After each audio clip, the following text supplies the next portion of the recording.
तो जी यहाँ मेरी बेटी खराटे मार के सो रही थी और अभी मैंने मौके का फायदा उठाया और बेटे को टेस्ट दिया था करने के लिए। उसकी तबीयत काफी टाइम से खराब चल रही थी, ऑलमोस्ट एक वीक हो गया उसे स्कूल गए हुए। तो मैंने उसे टेस्ट दिया था कि देखने के लिए उसे कितना याद है। और जब बच्चे की तबीयत खराब है ना तो आप उसको ज्यादा जबरदस्ती पढ़ा भी नहीं सकते। जब उसका मन होगा वो ऐसा पढ़ेगा। और स्कूल ना जाने का नतीजा आप देख सकते हो, कितनी घोच पोच वाली राइटिंग कर रहा है वो। तो यहाँ मैं उससे क्वेश्चन आंसर जो उसने लर्न करे थे वो सुन रही थी, और जहाँ जहाँ उसकी मिस्टेक थी मैं उसे बता रही थी कि ये बेटा ऐसे नहीं, ऐसे सोल्व होगा। छोटी क्लास के बच्चों को ये है कि भले ही आप उन्हें ओरली याद करा दो, लेकिन जितना हो सके ना उनकी प्रैक्टिस करानी चाहिए, उनको रिटर्न वर्क देना चाहिए, ताकि वो जो सिली मिस्टेक्स करते हैं ना वो मिस्टेक दूर हो और वो अच्छा परफॉर्म कर पाए। वरना होता है ऐसा है कि बच्चों को ओरली तो सब कुछ याद होता है, लेकिन जब लिखने की बारी आती है तो या तो बच्चा घबरा जाता है या फिर वही सिली मिस्टेक्स करता है, जिसकी वजह से कहीं ना कहीं उसके मार्क्स कम हो जाते हैं। मेरे केस में ऐसा है कि जितने मेरे बेटे को नॉलेज है ना उतना अच्छा वो एग्जाम में परफॉर्मेंस नहीं कर पाता। और यही हमारी चलता रहता है कि भाई तेरे को अगर ओरली याद है ना तो तुझे अच्छा परफॉर्म भी करना चाहिए। और लाइफ का भी यही दस्तूर है कि जो बेसिक अंडरस्टैंडिंग होती है ना वो हर एक इंसान के अंदर होती है, लेकिन जब सिचुएशन आती है तो उस टाइम पे लोग कैसे रिएक्ट करते हैं, इसी बात पर आपका बिहेवियर डिपेंड करता है कि आप जो ऑब्स्टेकल्स, जो प्रॉब्लम्स डेली लाइफ में आती है उनको कैसे डील करते हैं, कैसे उनसे बाहर निकलकर अपनी एक अलग पर्सनैलिटी बनाते हैं। और यहाँ पे मैंने उसकी मिस्टेक्स चेक कर ली थी और ये उसकी राइटिंग ना काफ़ी गंदी आ रही थी, कुछ समझ ही नहीं आ रहा था क्या लिखा है। तो उसको बस इतने कम मार्क्स मिले हैं, मैंने उसको दे दिया। और बच्चे को ना ऐसे इंटरेस्टिंग वे में पढ़ाना चाहिए। बोरिंग तरीके से पढ़ाओगे तो आपके साथ साथ आपका बच्चा भी बोर रहेगा। तो उसको पढ़ाई के लगा के मैंने आज निकाली थी अपनी कंप्यूटर की बुक, और यहाँ मैं उसको रिवाइज कर रही हूँ। ये बुक मेरे पास काफ़ी पुरानी है, जो मैं HSC के लिए प्रिपेयर कर रही थी, तो मैंने इसी बुक से पढ़ा था और मेरे को काफ़ी समझ भी आता है, क्योंकि मैंने हिंदी मीडियम ले रखा है तो समझ में आ जाता है, इतनी कोई खास प्रॉब्लम होती नहीं है। और DSSB के सिलेबस में कंप्यूटर अभी रिसेंटली ऐड हुआ है, तो काफ़ी स्कोरिंग भी है, इतना हार्ड भी नहीं है।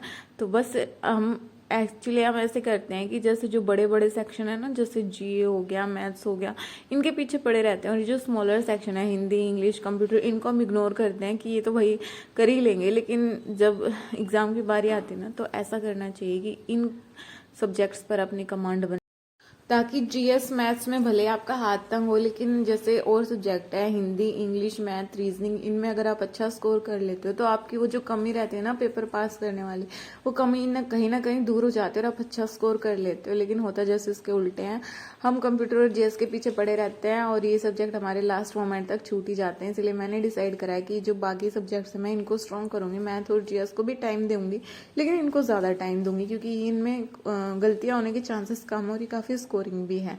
और यहाँ पे मैं फटाफट रिवाइज कर लेती हूँ और बेटा भी पढ़ाई करने लग गया है, क्योंकि ऐसा बोलते हैं कि जैसा आपका माँ बाप करता है वैसे आपका बच्चा रिपीट करते हैं।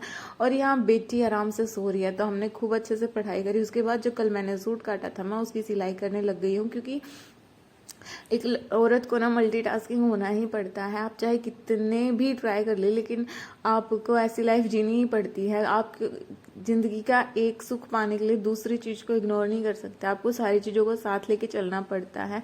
और लाइफ होनी भी ऐसी चाहिए, ब्लैक एंड व्हाइट। ऐसा नहीं है कि भाई मेरे को पढ़ना है तो मेरे को पढ़ना ही है, सारी दुनियादारी, सारे बच्चे, सारे घर के काम, जिम्मेदारियां मैं त्याग दूंगी, ऐसा कुछ भी नहीं है। आपको सारी चीजें साथ लेके चलना है। वो डिपेंड हर इंसान पे अलग अलग करता है कि आप किस चीज को कितनी इंपॉर्टेंस और कितनी प्रायोरिटी दे रहे हैं।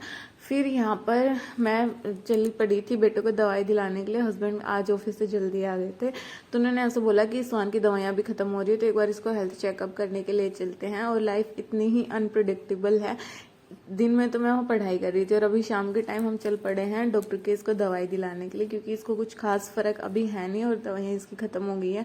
तो अगर इसका रेगुलर चेकअप होता रहेगा तो काफ़ी चांसेस है इसके प्रॉपर तरीके से ठीक होने के लिए। लेकिन अगर अभी स्किप कर दिया तो ये ठीक होने में थोड़ा इसको प्रॉब्लम हो जाएगी। तो वहाँ डॉक्टर से हम दवाई दिलवाने गए थे और फिर मैंने वहाँ पे देखा तो शाम वहीं पर हो गई थी और आते टाइम काफ़ी लेट हो गया था। तो हमने सोचा कि डिनर यहीं से पैक करा लेते हैं और हम डिनर लेकर आए थे।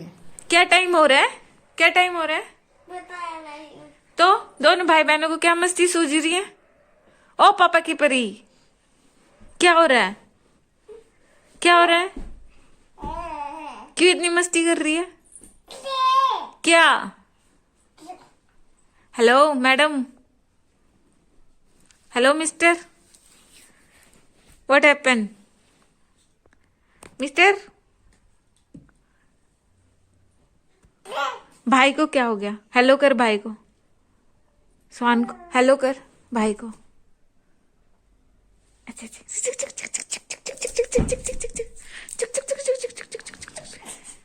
अरे अरे अरे अरे अरे अरे अरे अरे अरे अरे पूरा बेड हिला डाला रे बाबा। अरे अरे अरे अरे दोनों भाई बहनों के अरे टेंशन, अरे अरे अरे अरे क्या चल रहा है दोनों का ये? अरे बाप रे, ये क्या था? अरे क्या करना चाह रहे हो? अरे भैया भैया तो किया तो किया।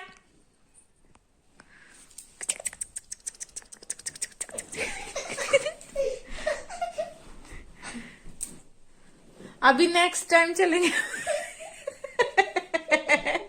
ये कौन सा तरीका है भाई? तोते अरे मेरा भाई क्या कर लिया भाई?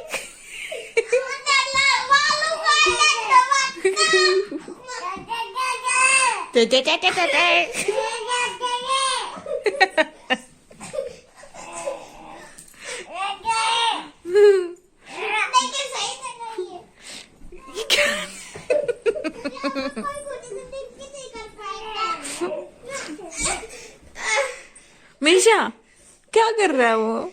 मम्मी क्या हो गया? ये क्या कर रहा है ये? हैं? और क्या कर रहे हो? डिब्बा की नहीं करता हूँ।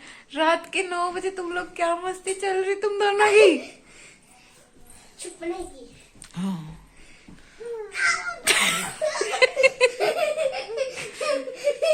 अरे रात के 6 बज गए हम अभी की जगह।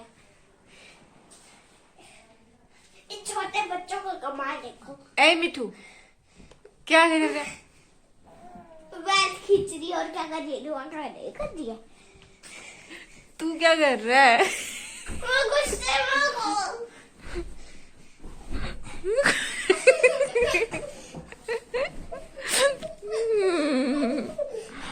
क्या हो रहा है? किस खुशी में? इसको गुस्सा क्यों आ रहा है?